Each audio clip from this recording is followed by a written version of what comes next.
This is episode 6, and for it, I have Andrew Coussens, a former United States Border Patrol agent and CIA Global Response Staff contractor who completed several deployments to the Middle East and Africa. Andrew sat down with me to talk about his career and the projects that he's currently working on in 2023.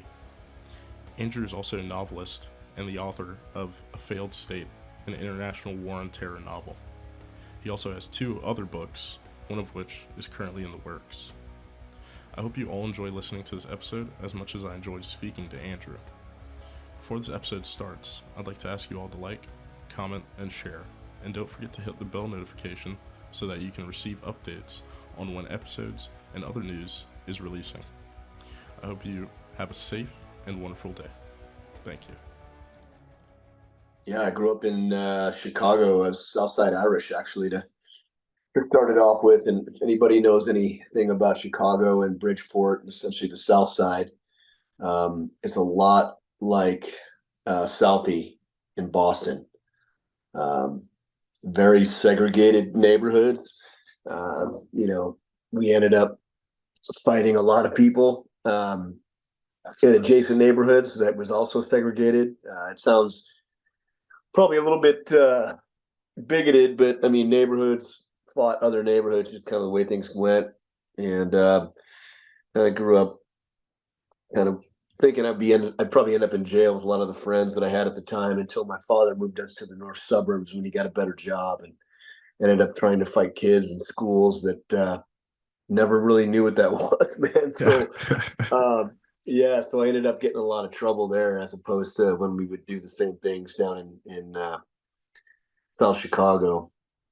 But I ended up getting into a college in Arizona, University of Arizona Wildcats, and my father was a lieutenant in the Army National Guard, and actually ended up going to Korea.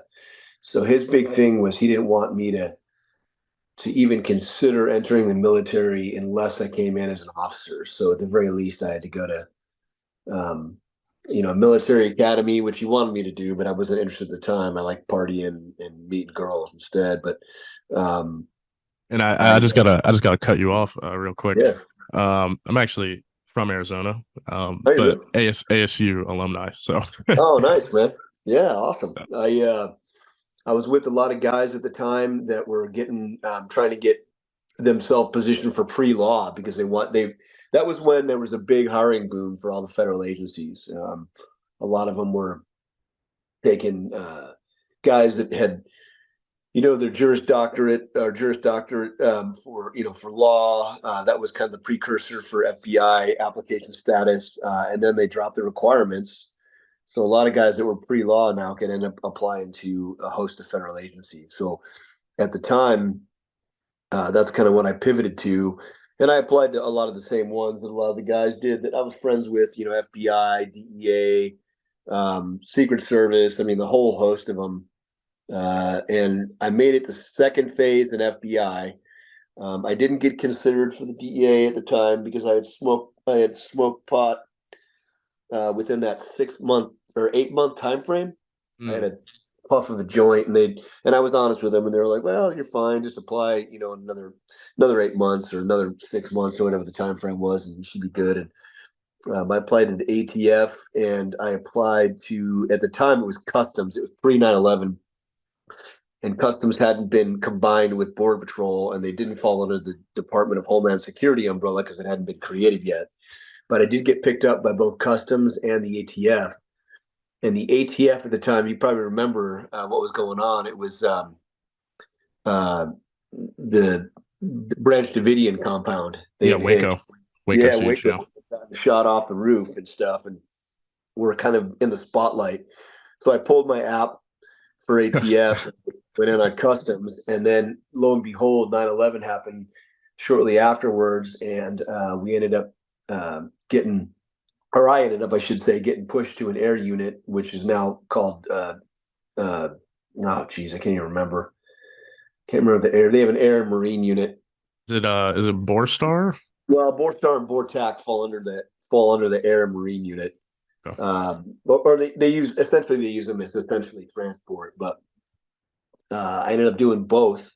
But for some reason, my fancy was always BORSTAR. I loved the search and rescue and the medical aspect, and I wasn't in that pipeline too long before I'd gotten my paramedic, and ended up long lining, short hauling, and rappelling into you know incidents in the desert where some of the migrants had gotten dehydrated or gotten injured in their transition and stuff. And I just really enjoyed that work quite a bit. But yeah, and then in 2002, right after 9/11,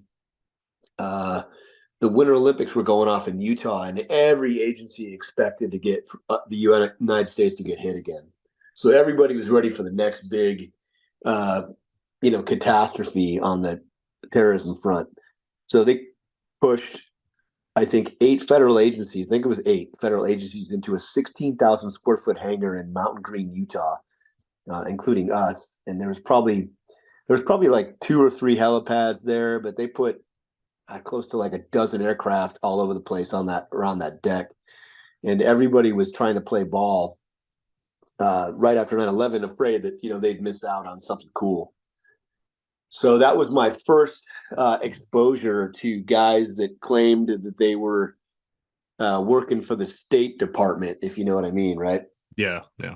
Even though I knew better, there was guys from every agency on that Super G downhill, which was at Snow Basin on that. God, what is it? It's an east-facing slope, I think, that faces Mountain Green, where we were all crammed into that hangar, and worked with those guys, doing a bunch of stuff over the course of like 2 weeks, prepping for the Olympics, and the FBI and the DEA and the Secret Service. Everybody was there in some capacity. And at the end of the thing, before I punched out, when the Olympics was almost over, or the event was almost over, I got an invite to apply for a program that was expanding in the war on terror. So Okay. that's how I ended up in that little OGA pipeline. So before we step into what you did, your OGA work, what was the what was your experience like being a border patrol agent back in the early days? Because now when you think of border patrol, there's a migrant crisis. Was Oh it yeah. much of the same? Was it worse? What was it like? Oh, it was just starting to escalate. We had taken some rounds from some cartels in some of the air platforms we were flying. I think we were flying A-Stars and 212 HPs at the time, Bell 212 HPs, and we had taken some errant rounds, and that was a new development, I think, in that time frame, because mostly at the time, if we weren't doing transport for BORTAC into like hide sites or whatever they were doing along the border, we were usually helping to follow up on aircraft seizures because aircraft was coming in low over the border with narcotics stashes, or they were dumping it out. So we always kind of do nap of the earth and kind of mark on the GPS, where some of the drug stashes they had bailed out of an aircraft were located, and usually the guys from BORTAC would come and pick it up. But it was like the op tempo wasn't as bad. We were getting, I mean, there was no lack of people coming over the border. It just wasn't as bad, nearly as bad as it is now. And the cartels, which they don't talk about on the news, the cartels were nearly not as aggressive as they are now. Super aggressive cartels. These guys are running all the same equipment that BORTAC is, and some of the high-end law enforcement agencies along that border, including Texas Border Patrol. They're running nods. They're running encrypted radio systems. They're running lasers, everything, man. So it's almost like a force on force type scenario, from what I understand right now. And it was just starting to get inside that threshold when I was, looking to get out and transition. So, how many years total did you do in Border Patrol, and when did that start and when did that end? Um, so that was like pre 9/11, probably 98, 97, 98. And I went all the way to, I think, 2005. I got married in 2004. My wife was over me working on the border, especially when she was living in Idaho at the time. And I ended up punching out of there, I think in 2005. It had to be 2005 or 2006. Okay. Yeah. And when you look at the Border Patrol tactical units, in the past, and you look at them now, um, how much has changed? Which with what they do, has do they have new capabilities that weren't there when you were present, or Well, I think one of the biggest ones, and this is the case for a lot of agencies, man, is FLETC is no longer a thing, right? They all run their own academies, which is good for their, for their general, uh, you know, their general law enforcement side. But especially the academies for the guys is increased. What they were doing at the time for BORSTAR and BORTAC is they were trying to recruit a lot of military guys, and they were getting a lot of retired SF, especially seventh group guys, because they could always already speak Spanish. They're already familiar with, to some extent, with the Mexican, Central, or South American um, components that were involved in illegal immigration and cartel use and stuff. And uh, so that, I mean, they were squared away for sure. But I think now, especially since they run, all their own, training operations and stuff, and train these guys up to spec. I think that they're probably a much more, I wouldn't say lethal, but they're probably a much more competent unit than they ever have been. It's hard to tell the difference between a lot of these federal agencies, man. I mean, a good example is Portland and Seattle and the George Floyd riots from 2021. They had groups, law enforcement groups in just about every federal law enforcement arm that exists, but you couldn't tell the difference between the units unless these guys were wearing patches, or they identified as a specific unit, because they're all running the same equipment. They're all running pretty similar weapons loadouts, communications, nod. It's pretty centralized, and even though they have their own academies, and they don't necessarily go through FLETC, with the exception of probably like your general administrative people that have to go to FLETC and Glencoe for this, that, and the other thing. They do share quite a bit of tactics and information. and for the viewers, if you could just clarify what FLETC is. Oh, it's it's kind of like your one-stop shop federal law enforcement, training academy for everybody that needs to get. It's almost like the federal version of going to post, Yeah. um, for all the law enforcement types. It used to be a one-stop shop, and that's kind of been dissolved. I mean, it still exists. Like I said, it's there for a lot of the administrative people and the people that are going to be driving desks. But by and large, a lot of these law enforcement academies have gone the way of FBI, where they have their own academy, their own training cadre, their own groups kind of doing this, that, and the other thing. So, And so I know you left Border Patrol in 2005 ish. Did you? I know BORTAC and I think BORSTAR as well participated in Hurricane Katrina, like the yep, relief ops. Were you there? I was. At the time, it was almost like another. See, the Olympics goes under a different. The task force for it is called NSSE. It's National Security Special Events or something like that.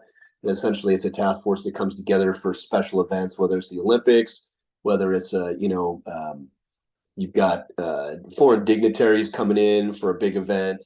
They kind of assemble a bunch of different federal law enforcement agencies and assemble a task force and kind of go about things that way.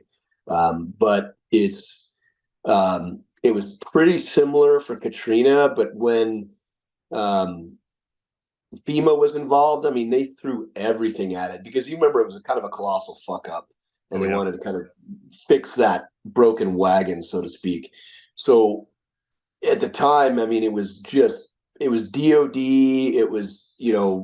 DOJ, everybody was in that mix. And the problem that we were having in Katrina was we weren't on the net. No, and not everybody was on the combined net, right? Especially the FBI. And I'm not trying to call them out because I know a lot of good guys that work for the FBI, especially the HRT side, a lot of scored away guys on that side. But you couldn't talk to people in the air. So you had helicopters that were in each other's airspace, unable to communicate unless you were on I think the National Guard frequency. But it was just too congested and too dangerous. And I think there was too much duplication of duties there.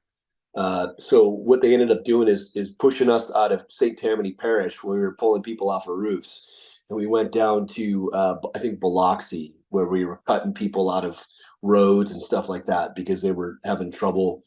They were entrapped by a lot of deadfall from the hurricane, and everybody was kind of trapped in their communities. Couldn't drive out. They could walk out, but they were hurdling trees and stuff like that. And there was a lot of injury and damage as well from some of the trees that blew down. So it was kind of a different animal. But that was interesting, man. That was Homeland Security's first flex, besides the Olympics, when they were still kind of hammering out what they were as an entity.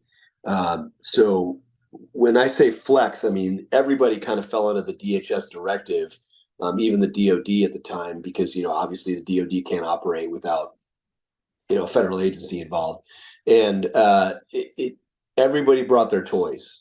Aviation units, fixed and rotor wing, all the boats and everything that they could bring. All the DHS had their high speed boats, and it was just kind of it was a kind of a colossal mess, really. I'm not going to get too into it, but just because nobody knew what the other unit was doing. And another really good example of that, besides Katrina, and you probably remember this one, was the Columbia shuttle disaster in West Texas. That was another mess. The FBI was on the ground. There was parallel investigations going on at the time because in the process of looking for parts that were strewn over, I don't know how many miles, I think it was like 180 miles, they had found all kinds of dead bodies that were the victims of, I don't know if it was a serial killer or people that were just dumping bodies out there. And so there was all kinds of parallel investigations going on at the time, and nobody could talk to anybody else for that, during that operation either.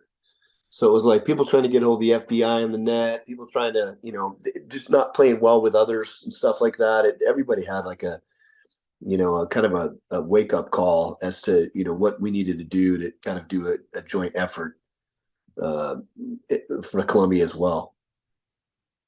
I'm just wondering, since you brought them up, just briefly, was HRT there during Katrina? I don't think so. HRT was on the ground digging sniper hide sites for the Super G event at Snow Basin, though. And to tell you the truth, I know there were military advisors there. I think they might have been CAG. I can't tell you 100% at the time, but they were definitely there in some capacity, doing advising or working with them. But at the time, I know that HRT was kind of responsible for doing any kind of counter assault work. Sure. If there was And comparison. oh, I'm sorry. No, you're good. Did you ever work with them, just during training or even maybe during mission? We didn't until I was OGA, and they were in that compound. They were actually deploying with Ranger Battalion at the time and kicking indoors and working that side of the HVT objective fence. And that's the first time I really kind of came in contact with those guys en masse. So, You could always tell who they were too, because because although they dressed, obviously in some of the same and had the same loadouts the Rangers did, they were always older guys. Yeah, yeah, yeah. You always So, see that in pictures, got beards and whatnot. So, yep. that's actually a perfect segue. So you leave Border Patrol. You're looking to join the CIA. If you can elaborate, what was that program that you were applying for, and then where'd you go from there? Well, I don't want to go into specifics about the program. Everybody knows what it is, but at the time, nobody thought that case officers operating in the field needed much protection because everybody was coming off that Cold War mentality, right? Where a lot of the case officers were just keeping a low profile, obviously encountering their assets at their own pace. There wasn't much of a threat, but if there was, at least on the part of the Soviet bloc and all that stuff, it would be kind of almost a one-on-one type scenario. And I don't think in the past the CIA and the DoD worked so closely hand in hand as they did, since Vietnam, right? Yeah, So we were kind of back in this mix, and instead of going out there with Operation Phoenix and stuff like that, a lot of these case officers that were on the ground in some of these conflagration areas like Iraq and Afghanistan, we're under some considerable threat, right? I mean, it to harvest assets for humans and all this stuff. So that program kind of kicked itself into overdrive, and that required a TSSCI at the time, and I think I had a secret clearance. I can't remember if it was confidential or secret. But when they're like, yeah, all you got to do is apply for a TSSCI, I'm like, oh, I'll never get that. Because you think about all the stuff you've done as a kid, and you know what I mean, and the stuff that comes to mind, all these run-ins with the law for drinking in public, or pissing on the street after you're out at the bars and stuff like that. I mean, nothing huge, but you think, man, this is probably a pretty stringent requirement. And it does take a while, man. I mean, they interview everybody up to 10 years back, your neighbors, your employers, your family members, your friends, people you went to school with. And they're just trying to get the kind of lowdown on all that stuff for your clearance. And then you forget about it. You go back to work, you do whatever you're doing. And then all of a sudden, one day I just get a call, and they're like, oh, yeah, by the way, you're good to go. So we're going to need you in, Norfolk, Virginia in a week and a half. And I'm like, holy shit. And on top of that, at the time we're getting applications for diplomatic passports before Hillary Clinton ended up putting her foot down on that.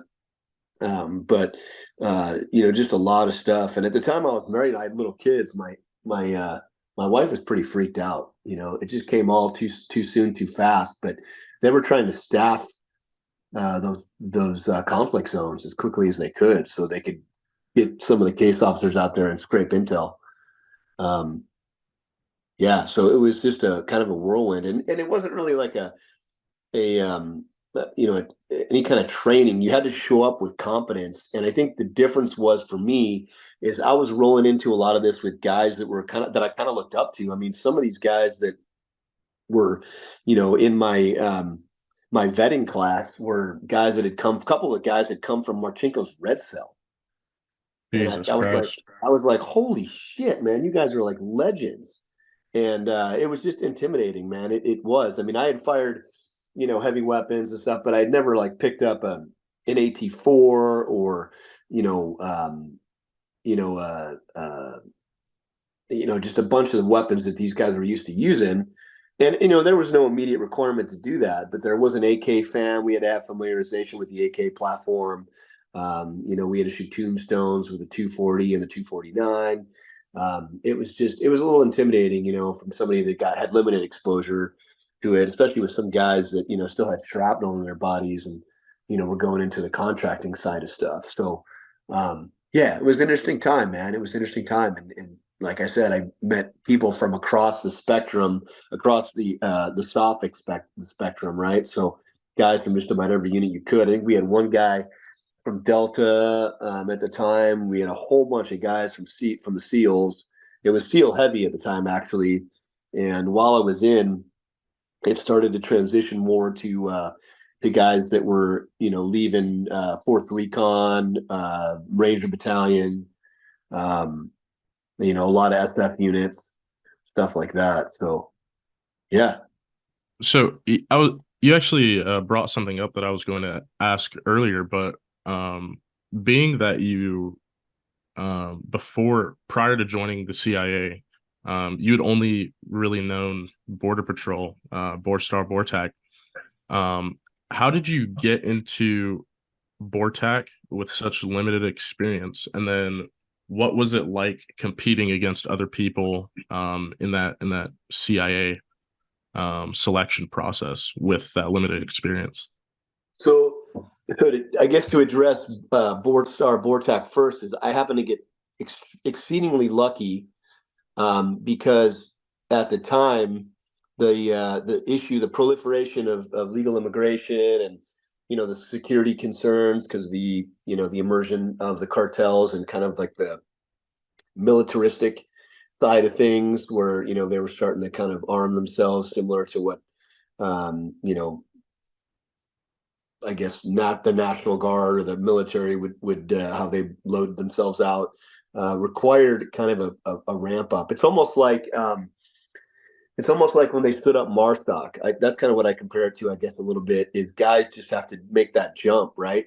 Yeah. Some guys that were even not even in Force Recon or regiment or not regimental reconnaissance. I can't remember how the Corps works. I think is it Division Recon? Can't Yeah, remember, but it's they have yeah, force and then division. Yeah. Division Recon. Yeah, is guys if they didn't have enough of those guys, they just literally pull guys, right out of the regimental combat teams or right out of just some of the Marine battalions.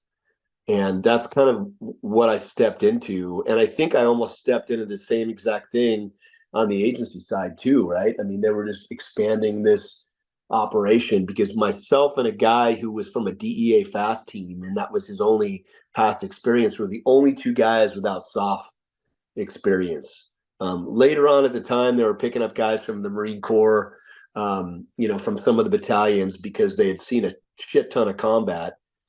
And not to fast forward on you, but even one of the most coveted positions, which you and I both know, is ground branch.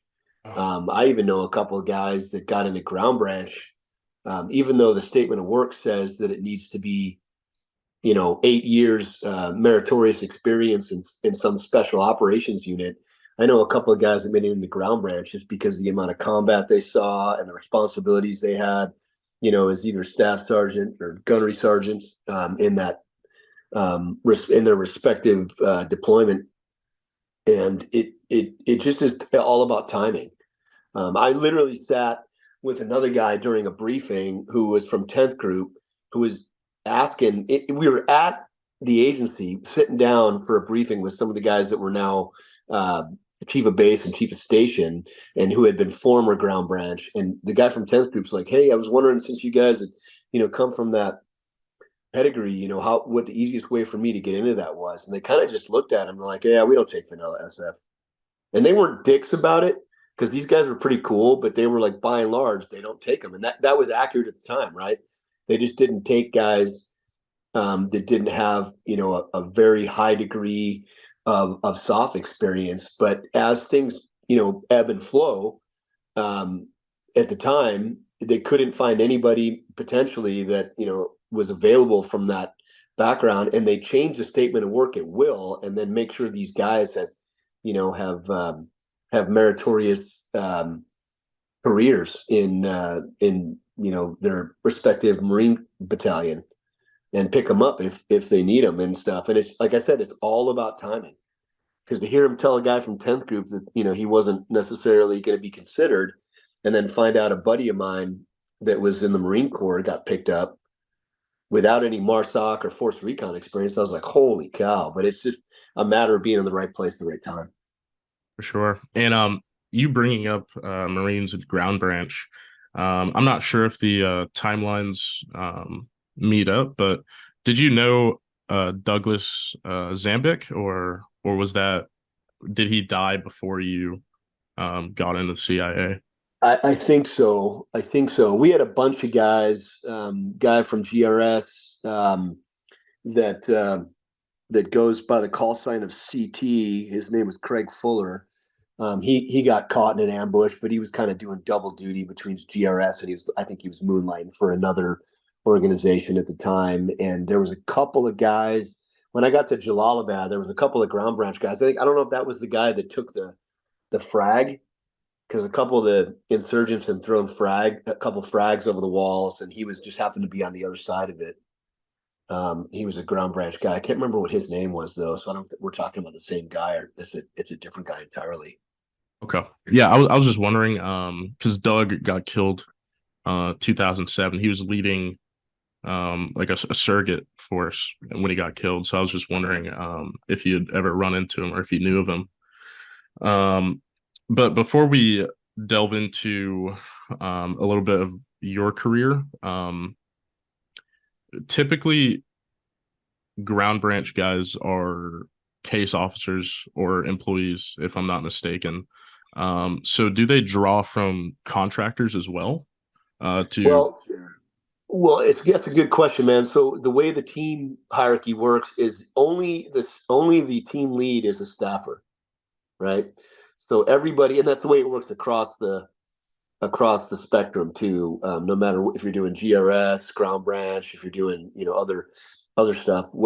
At the time, especially what the agency wanted to do was keep enough deniability, right, between themselves and what they were doing, that they would keep staff officers to a minimum. And the irony there is that very often a staff officer who was the team lead, assigned team lead, would be leading a bunch of contractors who very well could be way more seasoned in their skill sets than the team lead, if that makes any sense. I think that was the case with the Chapman bombing, right?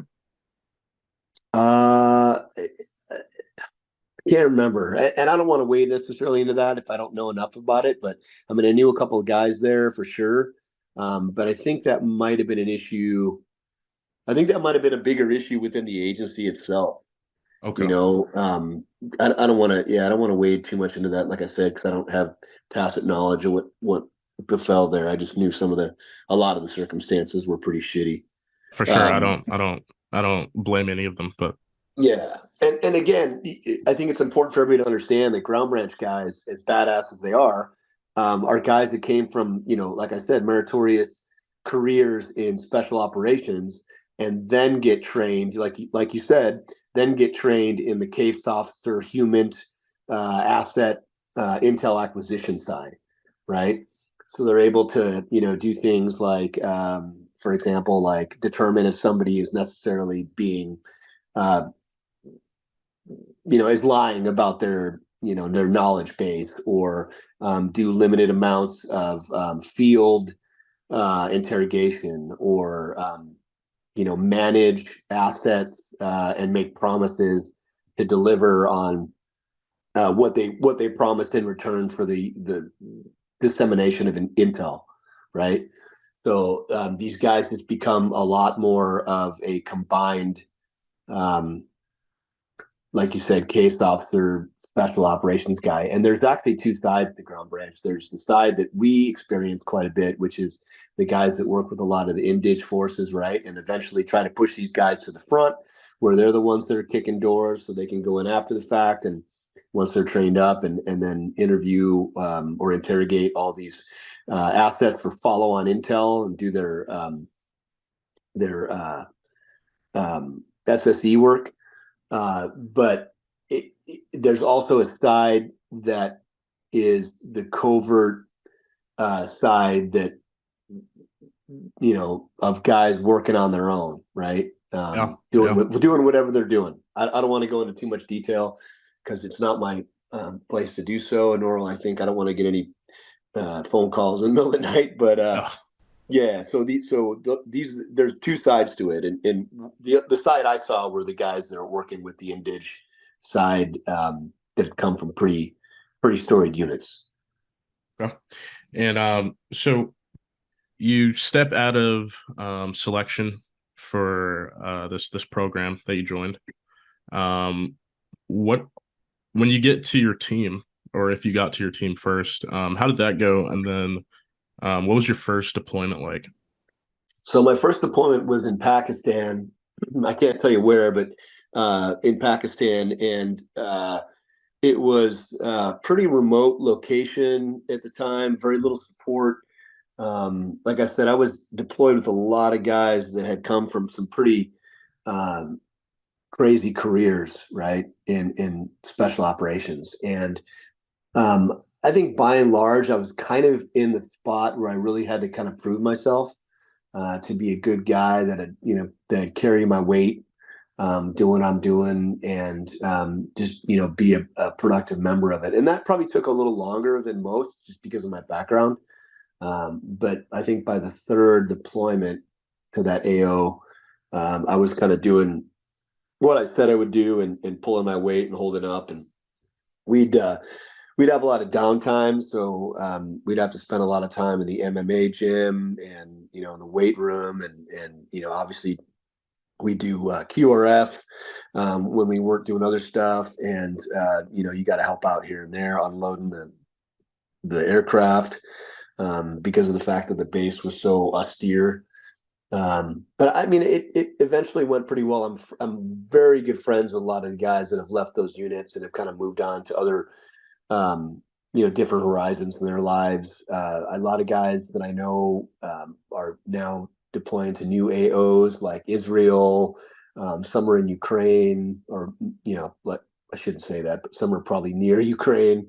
Um, but yeah, I mean, there's a lot of guys that do that, especially guys that have like moved on to other in other realms, and obviously a lot of them, and guys from Black Rifle Coffee, that kind of had started that startup up, and obviously the behemoth that is now.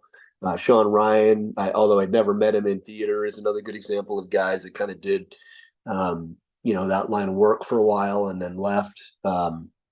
Mark Geist, who I'm pretty good friends with uh, from the Libya uh, AO, right? The guy that got his arm half blown off, is another good example, and he runs a non-for-profit, and those guys have obviously helped, be advisors on that film, and whatnot. So it's an interesting mix of guys, but certainly guys that want to, leverage some of what they've done to further their careers elsewhere.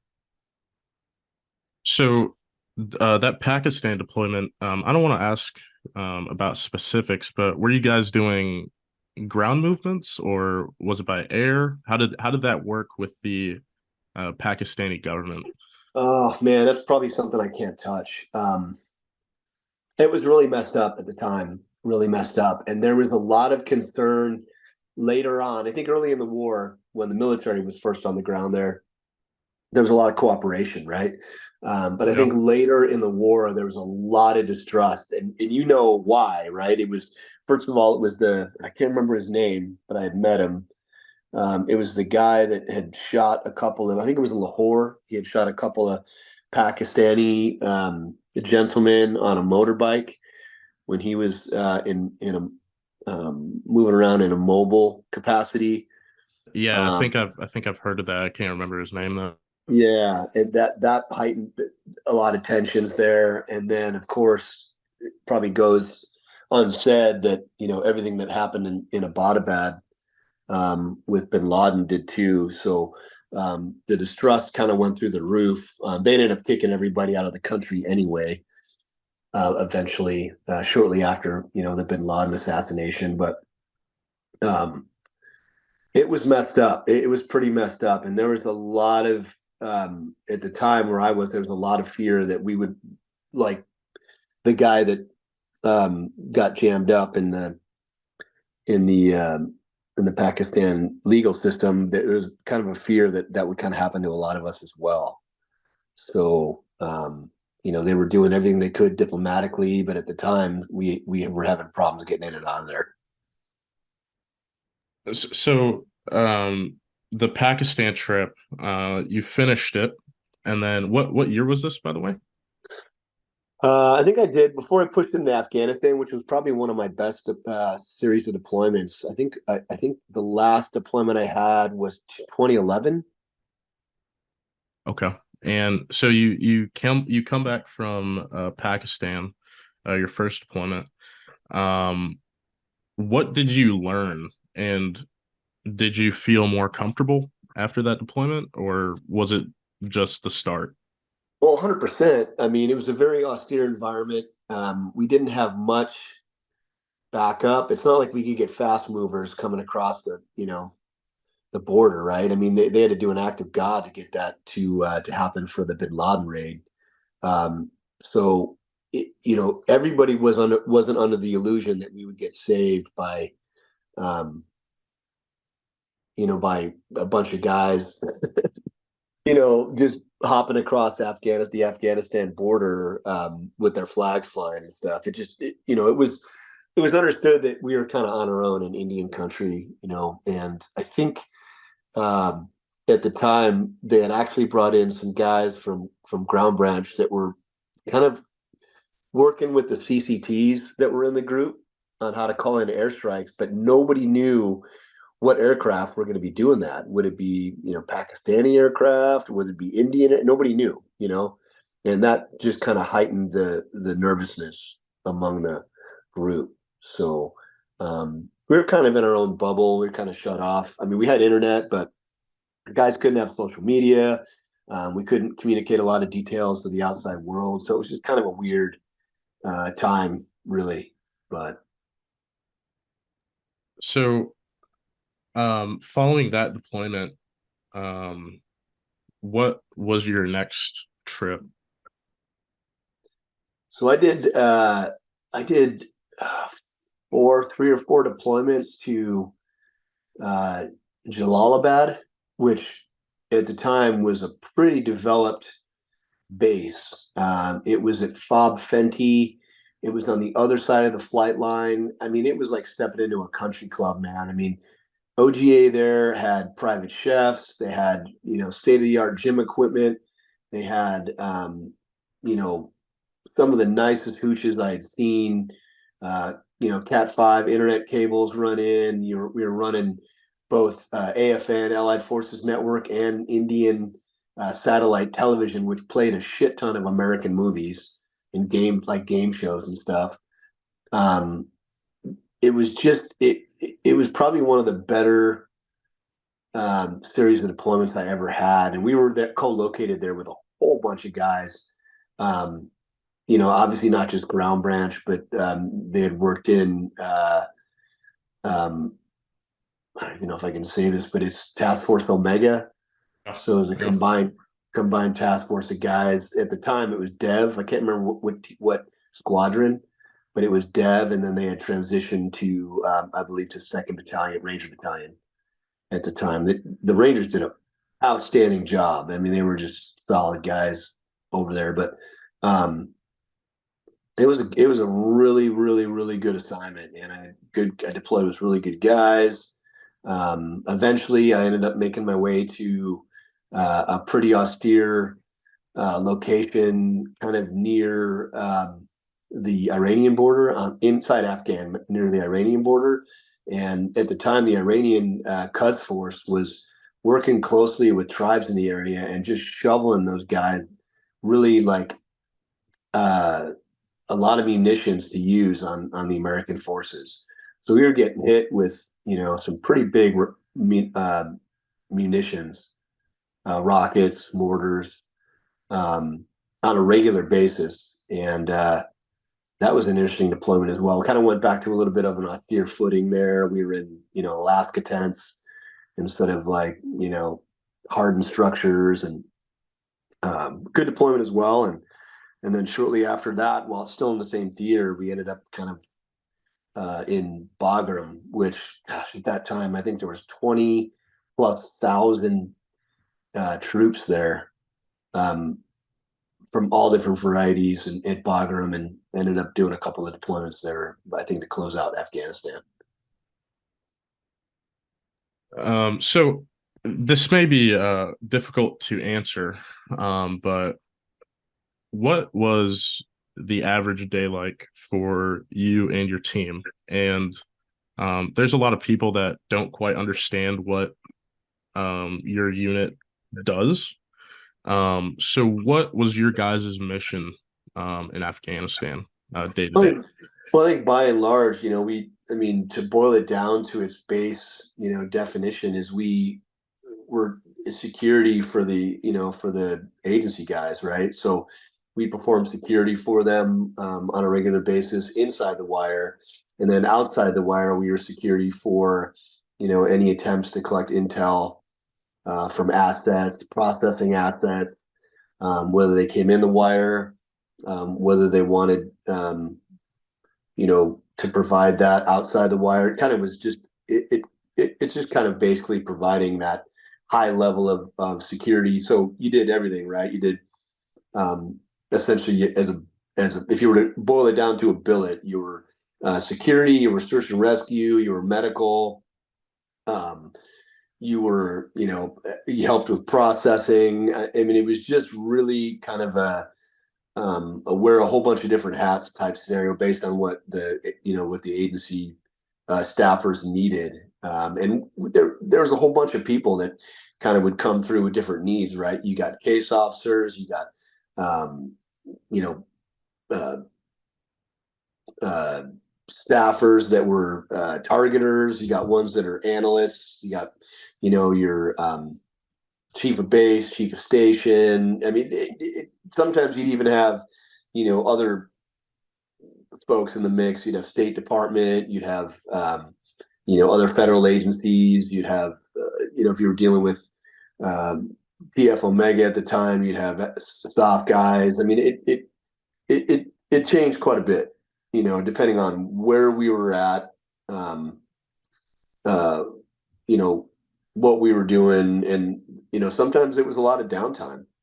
And I remember my wife getting so fucking pissed at me because it seems like every time I had the chance to call her, all she could hear were guys, in the background watching a game on AFN or playing Xbox and, lifting, throwing, like dropping weights. And she's like, "What the fuck do you do over there?" And I couldn't really tell her, right? I mean, I couldn't even go out into how much detail I told you, um, but at the time, she just thought we were just bullshitting around, right? Just sitting inside the wire, she probably thought we were getting drunk and just playing grab ass the entire time. So yeah, so it just really depends. I mean, there were shifts. um you know the GB guys like to go out at night quite a bit. That was always when they rolled out. Sometimes there was a need for us, that sometimes there wasn't. It just depends. There was at one time they were trying to relink up with a drone. They needed a bunch of guys to go with the agency guys on a C-130 because they had a I don't even know what they're called, but those basically put a station on there to try and link up with a drone that kind of lost in orbit. Mm. Um, and so they needed guys to do that flight. Sometimes you were doing flights back and forth between Jalalabad and Asadabad, where there was another smaller compound there for intel collection. So yeah, man, it varied. It was cool though. I mean, the more it varied, the better, right? It just didn't become so monotonous and so boring that you knew what to expect, and that kind of kept guys sharp. So I'm not sure when this might have happened, but what was your first time getting into a tick or troops in contact? Oh man, we had. I mean, besides the attacks, we had a whole bunch of different attacks at Jalalabad. It was like the site that we were at close to the Iranian border. But we had guys push up on the gate, breach using a V bid, and then they squirt out of another vehicle and breach the gate. You'd even have sometimes U.S. mill shoot at us. We were driving a variety of vehicles, and one of the most austere vehicles that we had was a up armored G500 Mercedes wagons that were metallic blue. We had two of them, and man, they were gutless because of the amount of up armor, level 7 up armor on that thing. But they also stood out like a sore thumb. I'm like, who the would order these? It just didn't make sense. I would have rather been in in a Land Cruiser, which was the standard, or a Hilux. We usually had a mix of those. But these things were just huge, in which you have your VHF antenna wagging in the breeze, above it and stuff. It kind of was just a kind of a bullet magnet. And when I say bullet magnet, I mean sometimes even the local, or not the local, but the BDOC guys would shoot at you if you pushed up on them too hard or whatever, because we sometimes wouldn't have comms with those guys. But man, there was a bunch. There was a couple I can't really get into any detail about. I think one of them in particular was when we were outside the ECP, and we were supposed to process these assets. They were coming into the base, and these guys would have, all the Afghanis would have Tascaras, right? And it was hard to verify a real Tascara and a fake one. I couldn't figure out how to do that yet. And there was this one Jenga truck that had no driver, and it was sitting on the MSR about maybe half a click out of the Afghani ECP guys, which was that first line of defense as you kind of came into the base. And as it turned out, this was the mother of all fucking VBIDs. And, I can't remember who took credit for it, but the fact that it was like driverless at the time was a good indication something was off. And something went wrong with the wiring system. I can't remember exactly, but it turned out if it had gone off, it probably would have blown parts of the wall apart, even from how far it was, just from that blast radius, just from that overpressure.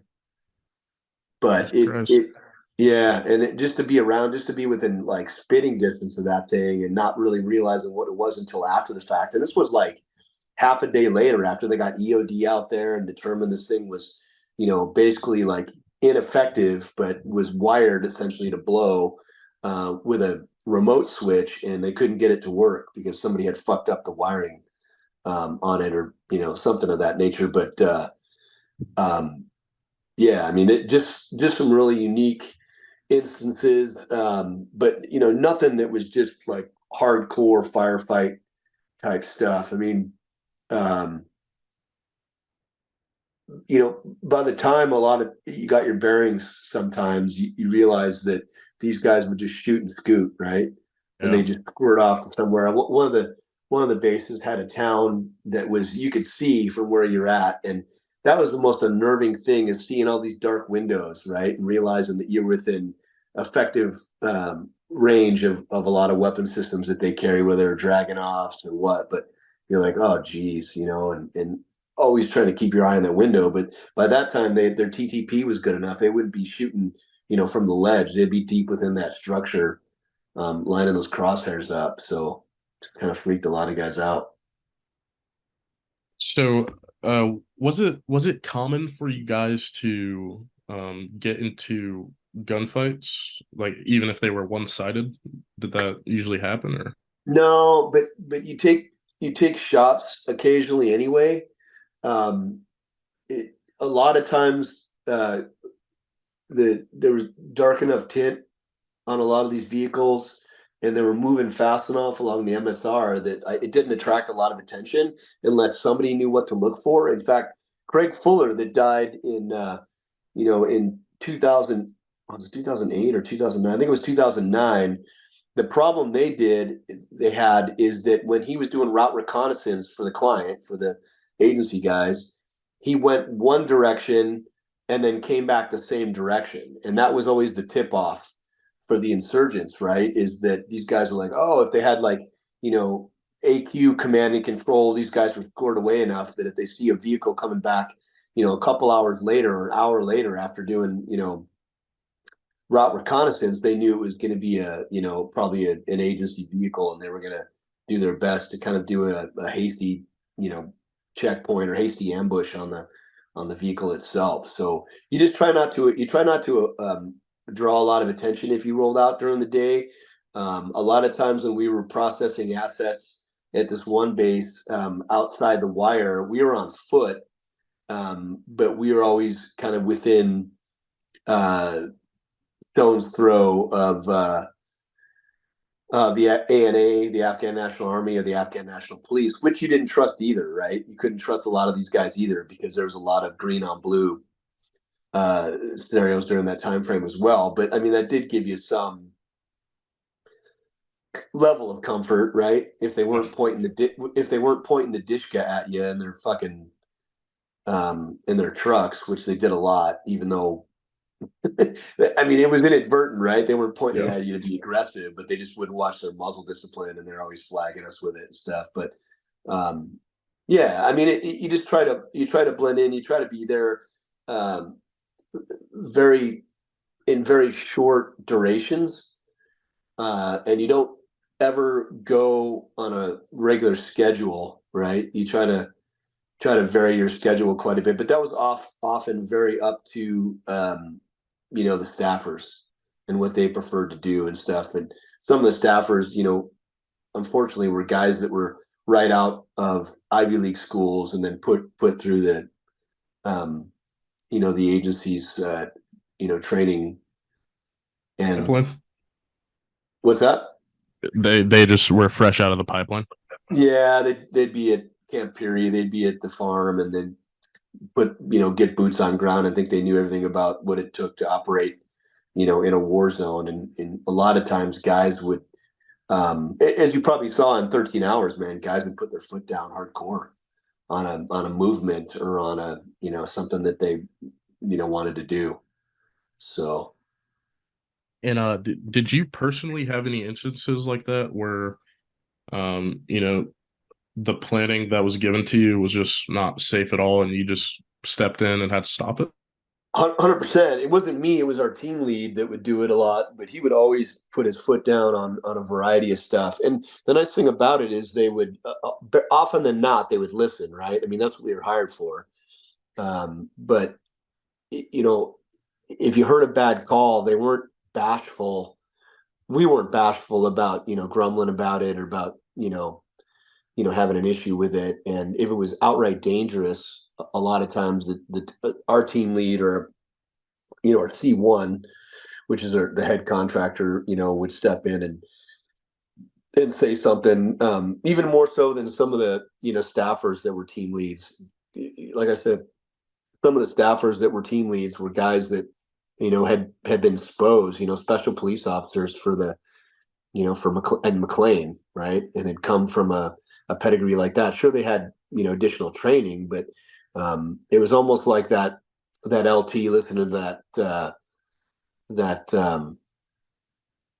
sergeant major, right?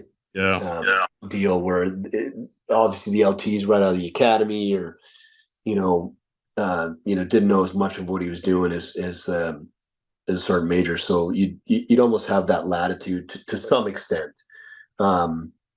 I think that's by and large. I think that's the downside of working that end of it. Is there's like a lot of unknowns because there's so many guys that are in the mix. A bunch of different guys that are contractors from a bunch of different companies. Some people you wouldn't know what their backgrounds were. You assume they were from good units, but you didn't know. Just based on what they told you.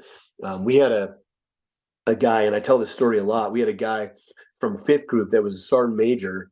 That was our battle captain in Pakistan. I'll never forget this, man. And he had set up a lot of the alphas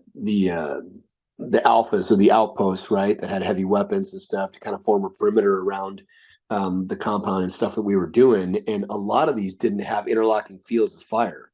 So this freaked a lot of people out because, I mean, this guy on paper looked like, fucking Captain America. But as it turned out, he didn't play well with others when he was in his ODA, and they ended up farming him out. Since he was what was he, an 18? Zulu, right? As a sergeant, as a senior.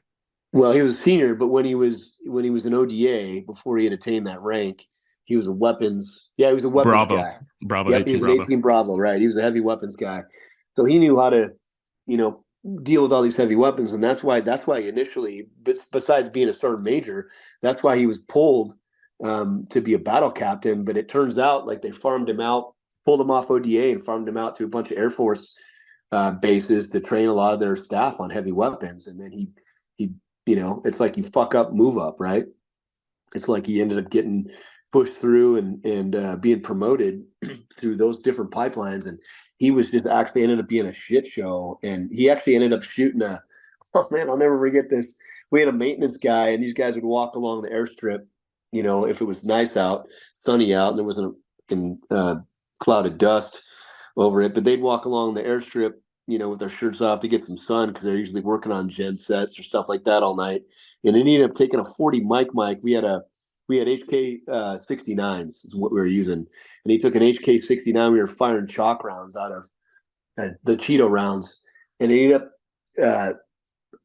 turning it and pointing it at those guys, which is fucking a major no. And then he ended up popping around towards the maintenance guy. And, it's not a lethal round. It's not a HEPP round, right? It's not going to explode and take him out. But if it hit him in the head, it would have killed him. Yeah, it'll still fuck you up pretty Oh, bad. yeah. And they fired this guy on the spot, man. That was it. And then sent him down the road.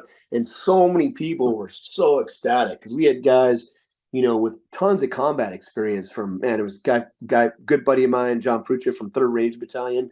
These guys had seen a shit ton of combat. And in some serious provinces in Afghanistan where they were in constant firefights. And these guys would bitch all the time about, some of the battle captains, the plans that he had as battle captain, and some of the movements we would make if there was an attack, the fact that there was no interlocking fields of fire, the fact that we had a bad communications network. I mean, just a whole bunch of shit. But they couldn't change anything until this guy was sent packing. So he did it to himself. Well, they got a good ending, right? So Yeah, it did. Worked out all right, man. Worked out all right. Hey, I wanted to talk a little bit about a few things that's going on now, and I wanted to kind of get, if it's okay with you, man, I wanted to get a little bit into kind of how warfare has changed since those GWAT days. Are you up for talking about that? yeah, for sure, man. Totally. I was just gonna ask if you wanted to wrap up your trips to Afghanistan and then what you did afterward. But we Yeah. can So, definitely speak about that as well. oh, sure. And this kind of is a nice transitional mention too. But I did a couple more deployments in different AOs, one of which I can't talk about. After Afghanistan was over, I think for me that was 2014, maybe 2014, and then did a couple deployments to other AOs just to see what they were like. Some of which I think are still classified, but because they weren't in obviously an active war zone like Afghanistan or Iraq or Syria, right? Um, Actually, before I'm sorry for cutting you off, but I yeah, actually that reminds me. When you guys get deployed, is there like a list of stations you choose from, and then you get sent there, or how does that well, work? you kind of hear about them. Well, you hear about, I mean, it's just through the grapevine, right? Um, what deployments what deployments might be required because of new AOs they're setting up, and guys will kind of like talk to them, right? Okay, sorry about that, that's Dexter, man. He doesn't see something that he doesn't like, and he gets pretty active. But hey, Fui, Fui. But he guys would hear about stuff. I never even heard about Libya. Mark and those guys did because they had been deploying to. I think Mark had done Afghanistan. A couple of those guys had done different deployments, and then heard about it through the grapevine, and then talk to the right people. Hey, Do you have Fui. a Belgian? Yeah, I've got a Dutch Shepherd. He was actually with battalion, and he's older now, man. But he sees something he doesn't like, doesn't feel right. And he's just because our back windows face the hillside, He and switched on. yeah, he is. And sometimes it's too much to handle, so I leave him in the truck more often than take him into a place where he sees somebody he doesn't like or somebody's not feeling right to him. But yeah, it you heard about it. And sometimes it get mentioned by the C1 or the program manager, or maybe even the chief of base would mention something. And you're like, oh man, I'd like to do that. And it's usually the guys that network well or are well liked or have a kind of a preferential um, get preferential treatment from the couple of the agency guys, the staffers that really get to go places that they want to go. One of them was in a on an island. Can't talk about it, but it's in an island that was just downright tropical, and everybody wanted to go there. I mean, it didn't matter that the ocean around it was just filled with sharks. It just looked amazing, and I remember everybody was trying to get on that list, but I never got it. So you did that the last unnamed deployment in 2014. Why'd you choose to stop when you did? So I stayed until the end of 2015. My wife ended up dying in 2016. Long story there. Sorry to hear that. And I couldn't deploy anymore because I think at that time my daughter was still single digits. I think she was 8 or 9, 7, 8 or 9, and so I kind of had to make a commitment to that. And at the time, I always wanted to go back. I had a couple opportunities, but I waited till they were a little bit older, and I switched to a different company because different companies hold different contracts within the agency. That's kind of how it works, and they kind of move the existing contracts around from sometimes they break them up and push them out to a whole bunch of different companies, or sometimes they move them to another company that's won the new bid.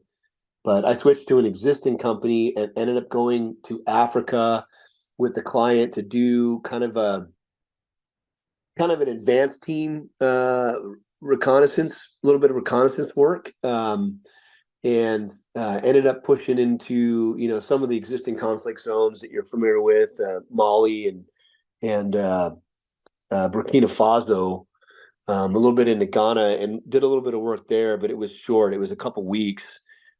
Shortly after that, I think they were talking about sending some guys into Honduras to kind of work with the Honduran guys over there. But when that happened, that's when Ukraine broke out, and a lot of guys were trying to jump on that ship because there was uh, some really good really well paying contracts, not just for the client but other agencies as well, like that you probably know, 3-letter agencies as well that were going in there to to collect intel on Russian troop movements and stuff like that. So I never wanted to do that. I feel like I was getting too old at the time to really feel like I was super useful, but I also had no experience whatsoever with heavy armor or stuff like that, and a lot of these other guys did. So I didn't want to dip my toe in that water.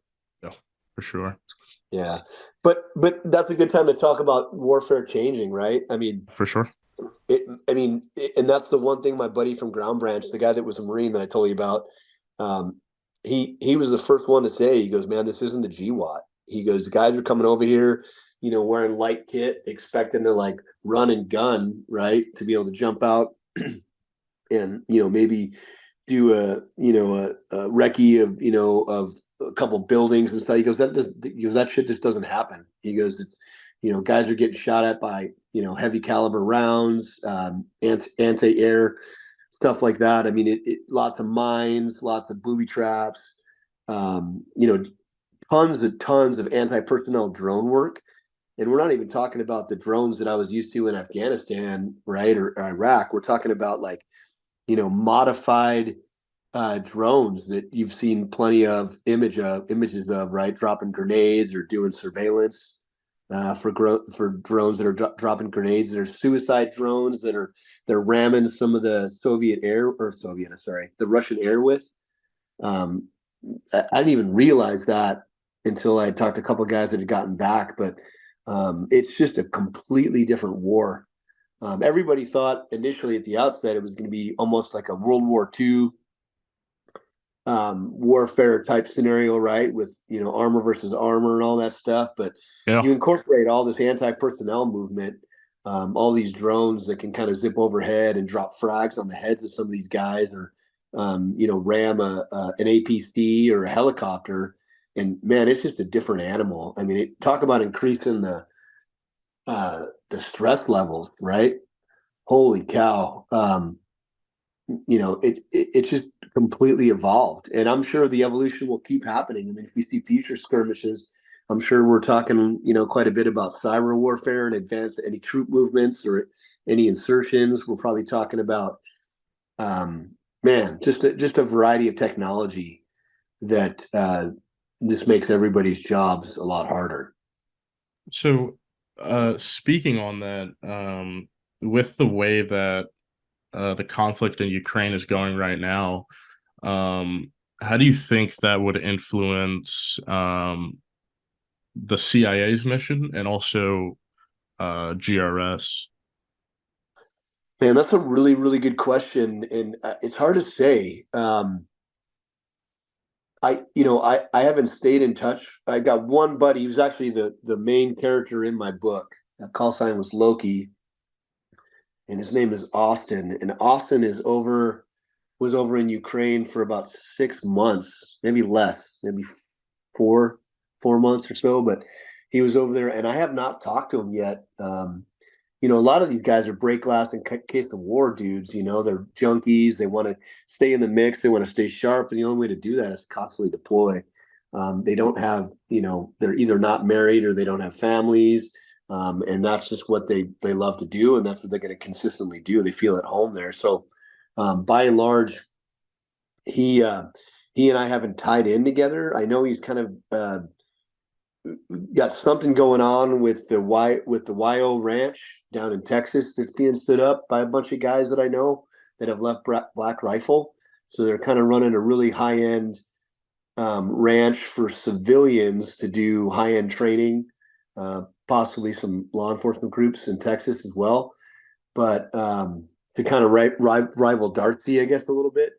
But he's doing stuff over there. I just haven't had time to tie in with him, but he'd probably fill in a lot of those blanks for sure. So with what's going on in Ukraine, in your personal opinion, having been deployed to war zones before, how do you think it might play out? Oh man.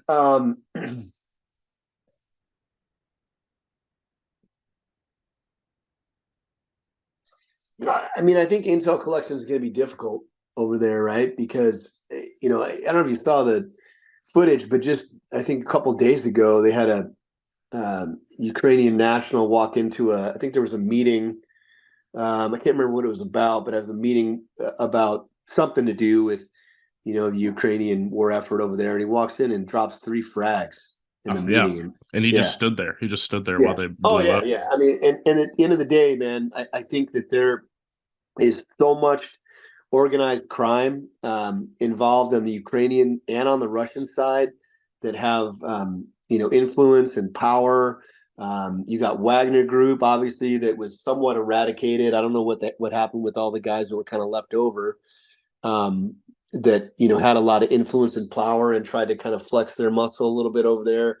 So it's really hard to tell, man. When there's so many contractors involved on both sides, and shifting allegiances and organized crime. I mean, you got it would it would blow my mind, because we thought it was hard at the outset of the GWAT, right?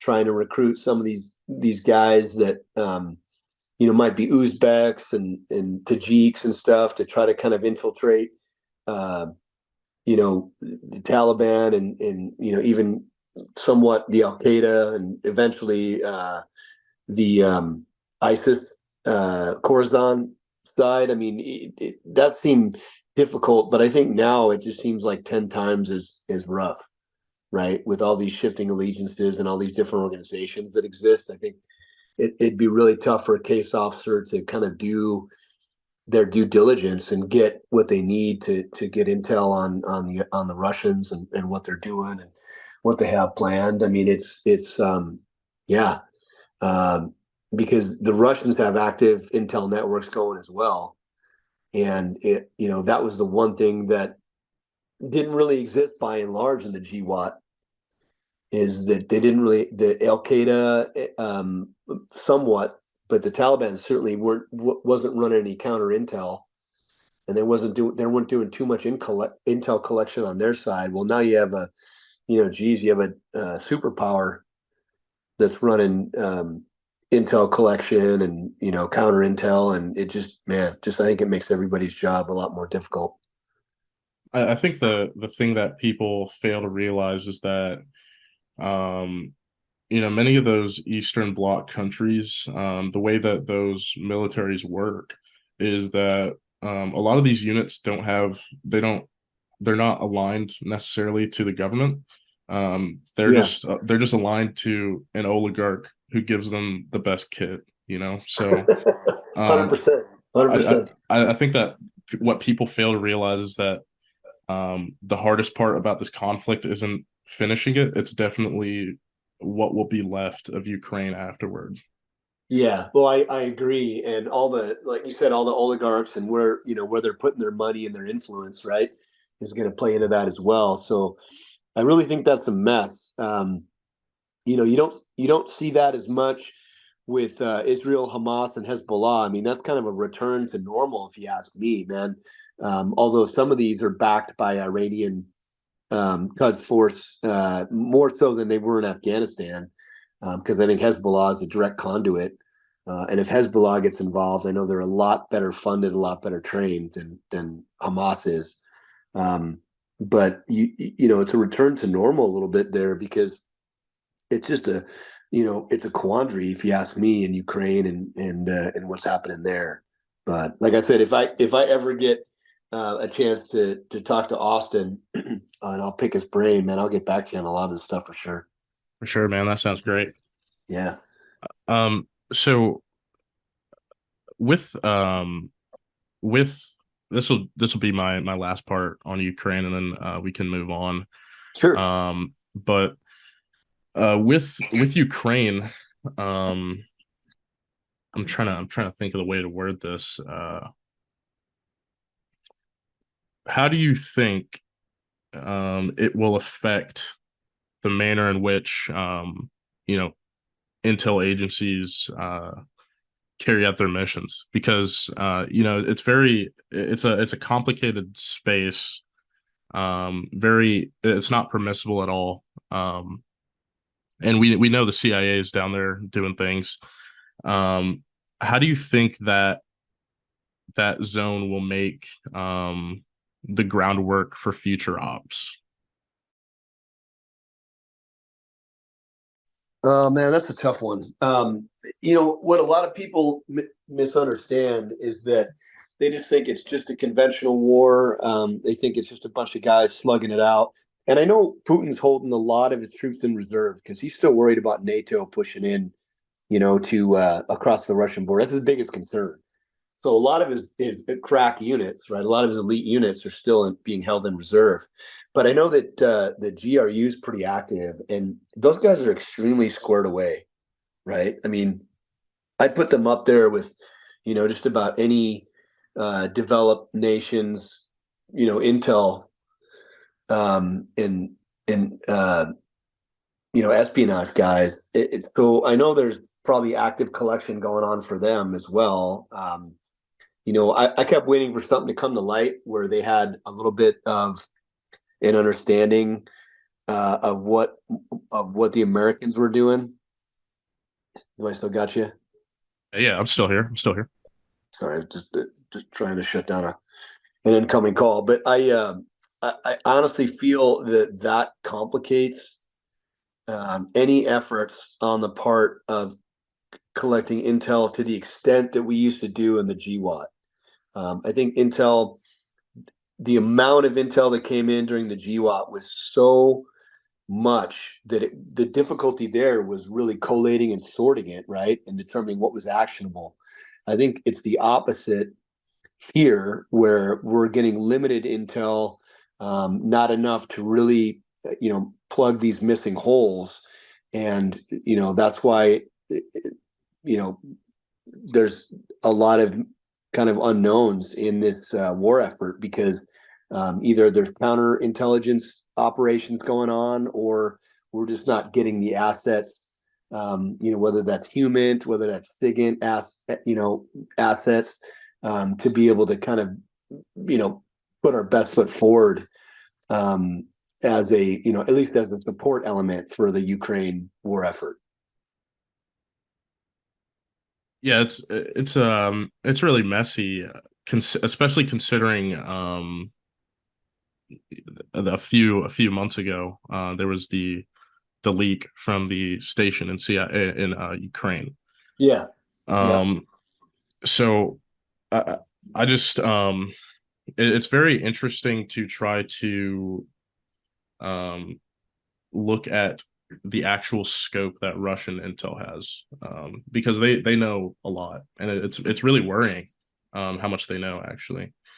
So, but either way, that's enough of that. If you'd like to continue, we definitely can. But if you want to maybe step into your book, um, what inspired you to write it? When did you start, and how did that process look like? Yeah, man. I think a lot of it was on the heels of my wife's passing in beginning of 2016. I had just gotten out of a vetting course that we were doing. We had did some stuff at Camp Perry. We had done some counter IED stuff over there, counter IED course. And after she passed, I kind of obviously went into a bit of a dark place, and then realized that one of the best ways out of it was to kind of write my story. The problem with it is the publications review board for the agency is pretty, they're not as bad as the DoD.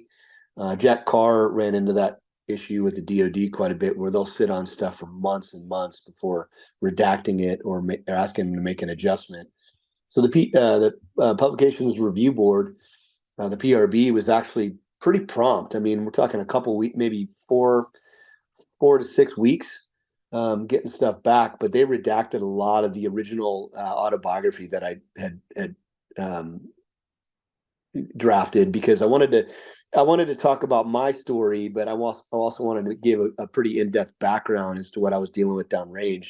And I wasn't really like giving up TTP, because that's not what I was about. But even mentioning HK 416, stuff like that, was not something that they allowed to happen on a non-fictional basis. So when that got rejected, and when some of the pages were almost all black, I kind of started to spiral a little bit mentally. And then I talked to a buddy of mine that was a former Navy that had written a bunch of books, and he's like, "Well, just make it fiction."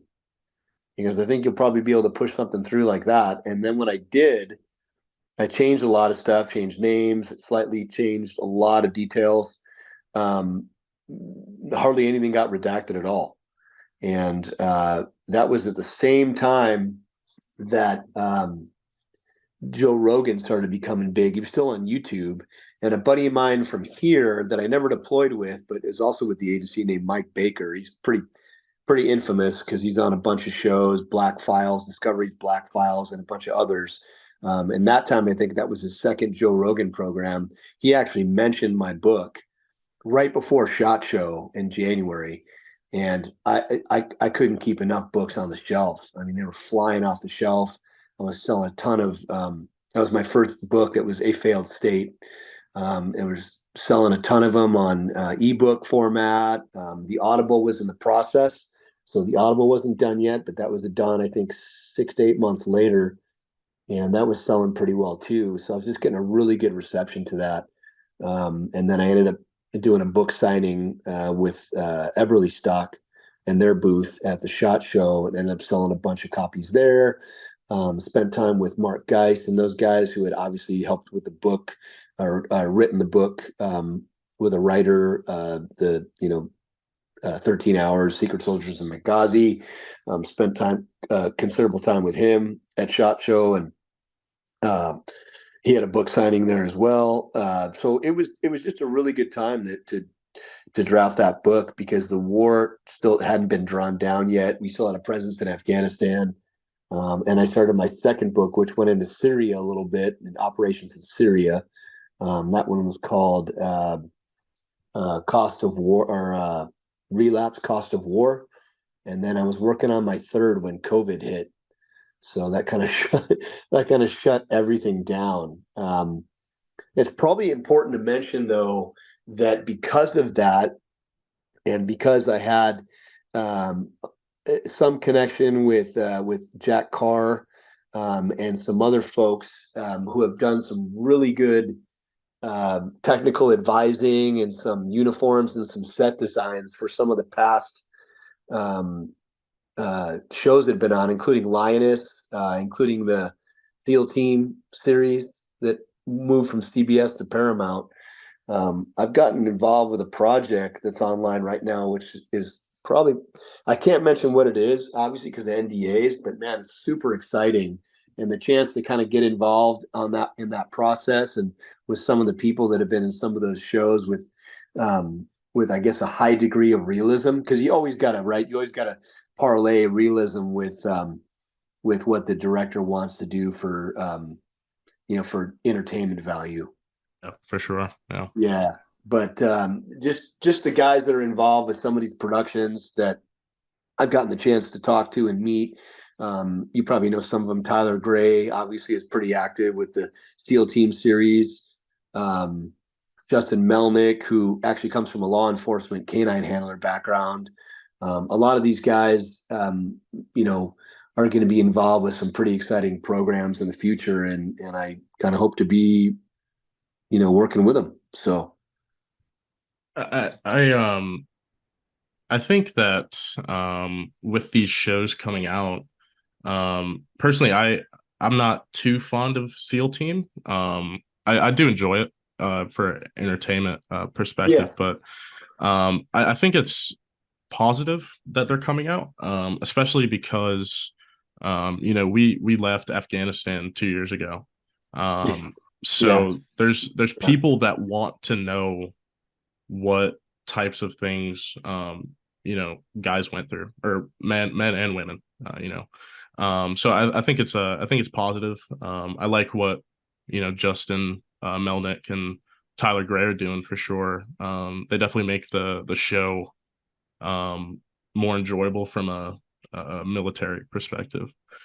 Um so before we get onto the last parts of this,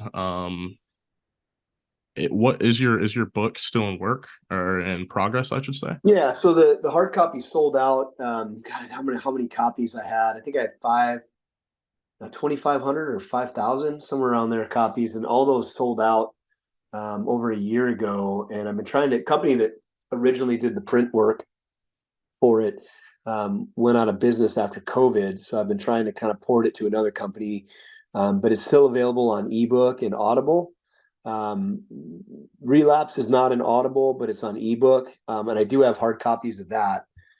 So usually, somebody has to have the the first book before they dive into that one, and then the third one, which I started when I kind of got involved a little bit on the Hollywood side of things, is not complete. But what I would really like to do, given the chance, God willing, is to really write stories for some of the direction of the entertainment that, or at least get involved in the writing room, right, with some of these episodes or whatever transpires after SEAL Team ends after this seventh season, which you'll probably be happy about, right? But Just a little bit, just a little bit. yeah, yeah. But a lot of these guys, are going from heavy work tempo, with the exception of the writer or the actor strike, to not having any work all of a sudden. So they're looking for a new project, and I think that's where I'd like to certainly kind of step into that vacuum if I could as a writer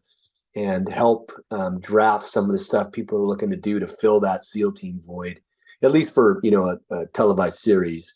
And there's other movies that are coming out that uh, it's kind of almost like a broken family a little bit, where a lot of these guys will move from project to project. But I think they're talking about Sicario 3 is coming out, stuff like that. So uh, they rely heavily on these guys that have spent time in the military, either with soft groups or at least with big army or something like that, to get the realism right. Because if they don't, it gets picked out. It'll get ripped apart, and that's kind of what happened with Sicario 2. Is when Sicario 2 came out, They didn't use the same guys to do costume design that they did for the first one, the same advisors they did for the first one. So the second one kind of got a little off track on the realism front there, right? Which you're big into, and I'll tell you who else is really big into it and influences these Hollywood production quite a bit are all the LARPers, right? There's a Yeah. ton of LARPers that really understand how kit should look, how things should look on operators, how operators move, how they communicate, stuff like that. And I think this is my 2 cents. Nobody's ever come out and said this. That I think that a lot of these guys can really make or break a production, right? Oh yeah, for sure. Yeah. Yeah, I mean, look at Hurt Locker. I mean, that was the biggest bunch of crap even though it won an award, like there was no realism in that production hardly at all.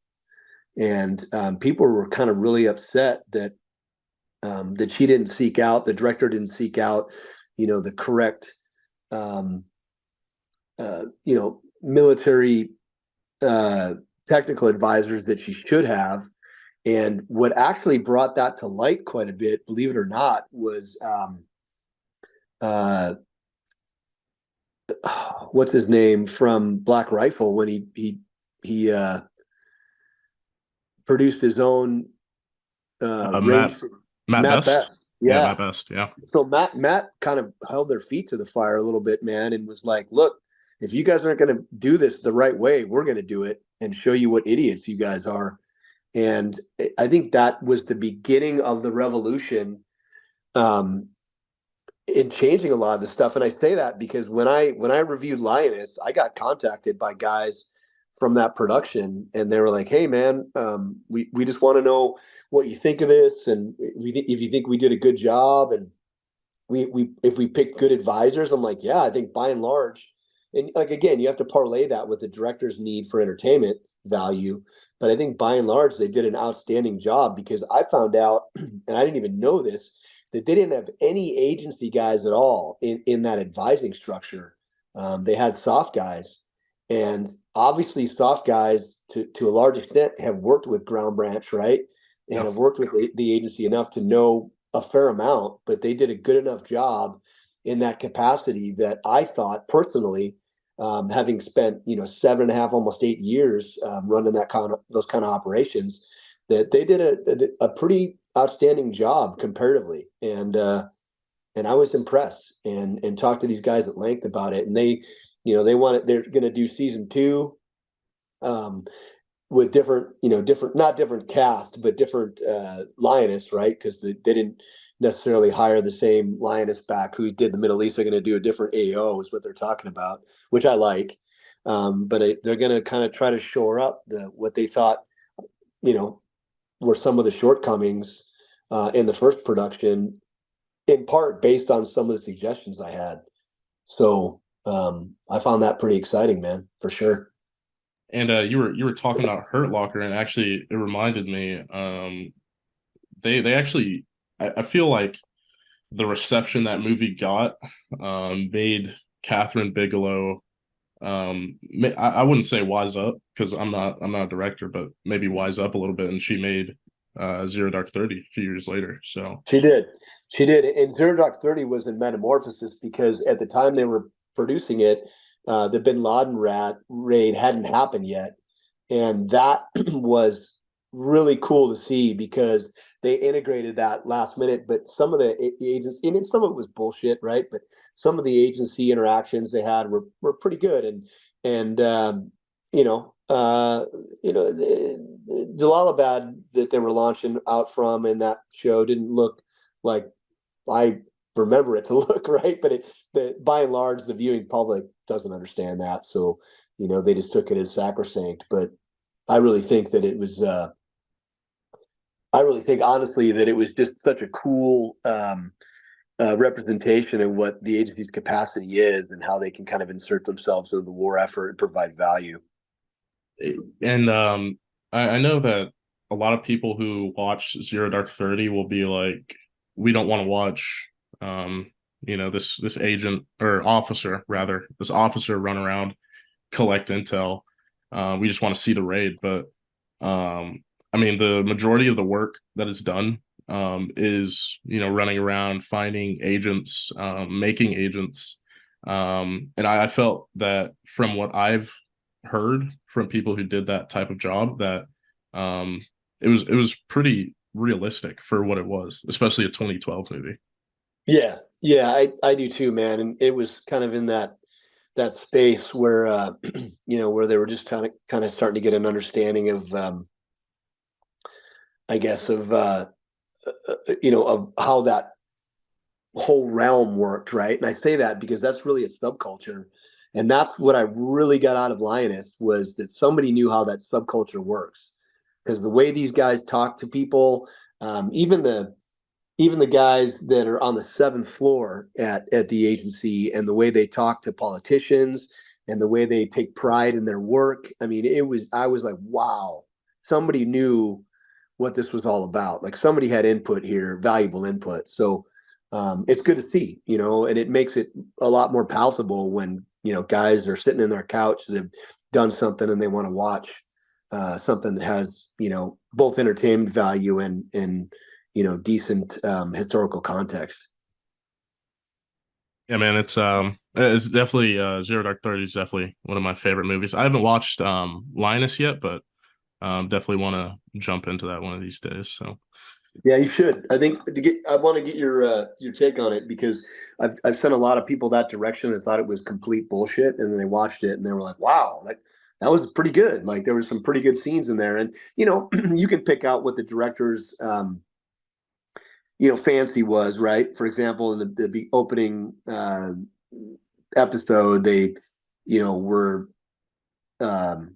geez, they called in a cast A-10 run, right, on an attack, and the aircraft was there within like 30 seconds, right? So, um, there's some creative latitude there, but I mean, if they made him wait 2 hours, then nobody would watch, So yeah, 100%, 100%. So, like I said, it's a give and take process, and we all know that's how life works, so that's all right.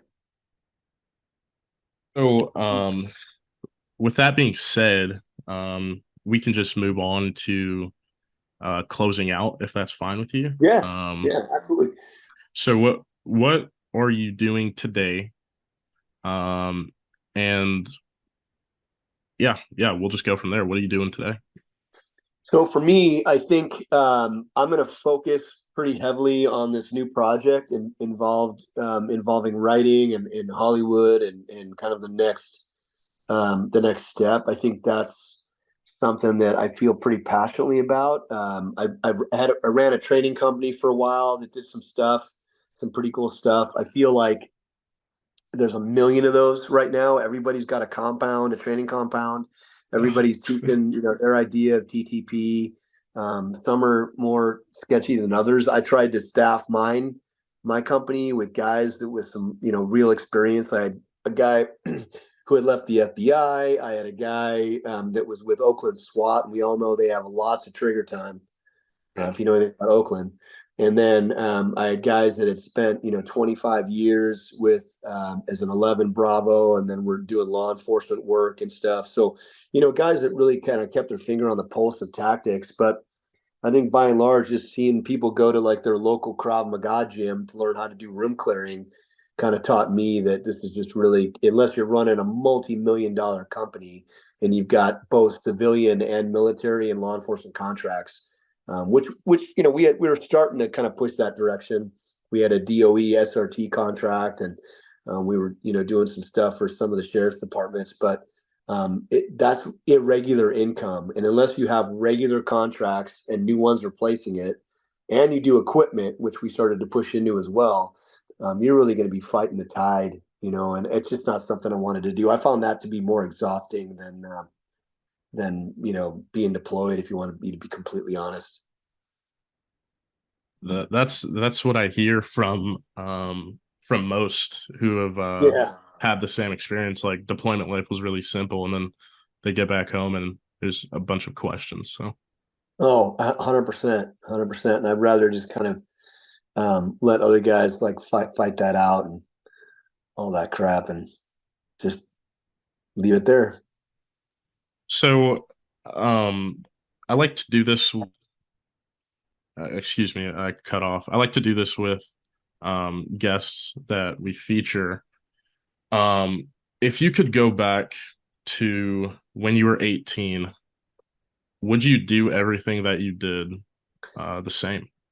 Yeah, I mean, I think so. I don't think I'd even hesitate saying that. I wanted to go into the infantry like my dad did so bad, and I think the reason why the cards fell where they did is because I was always supposed to take this path. And I kind of think along the lines that maybe if I had done one thing differently, that I wouldn't have the life I have now, the kids that I have, the experience that I have, the friends that I have.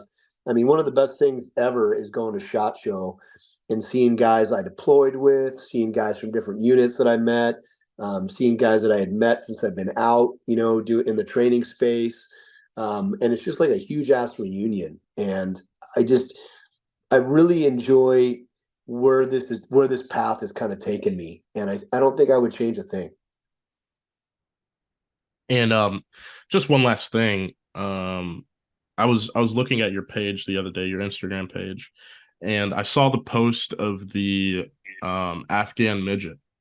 So if you wouldn't mind, if you wouldn't mind telling the viewers just the story about that, where you guys found him, how'd you even see him?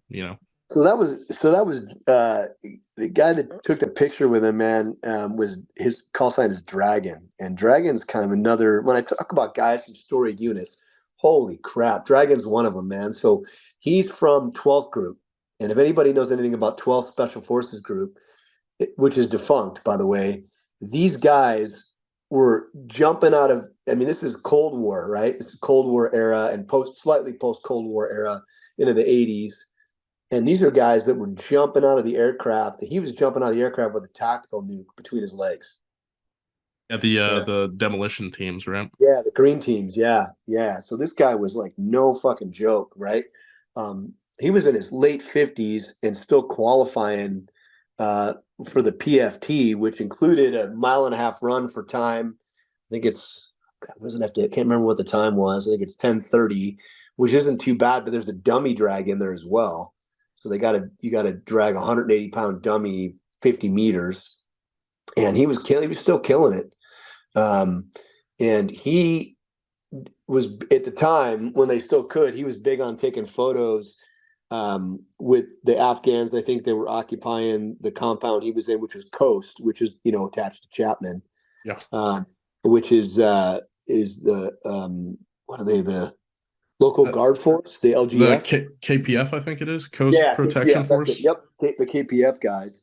And so they were making them hold a Merry Christmas Jesus or Happy Birthday Jesus sign up and stuff, and like I mean all kinds of stuff that was just hilarious, because of they would manipulate the language barriers and stuff, and I'm sure the Halfghan thought he was in a posterity photo. I wasn't on that deployment, but I deployed with Dragon on subsequent ones. But anything for a good laugh, and I mean, at the end of the day, man, I mean that's what keeps spirits high and keeps you like functioning, right? Is trying to make light of otherwise shitty circumstances. So. So the Halfghan, was he a soldier or was he just No, he from a was part of the. village? So they have besides the KPF, they have Afghans that come in.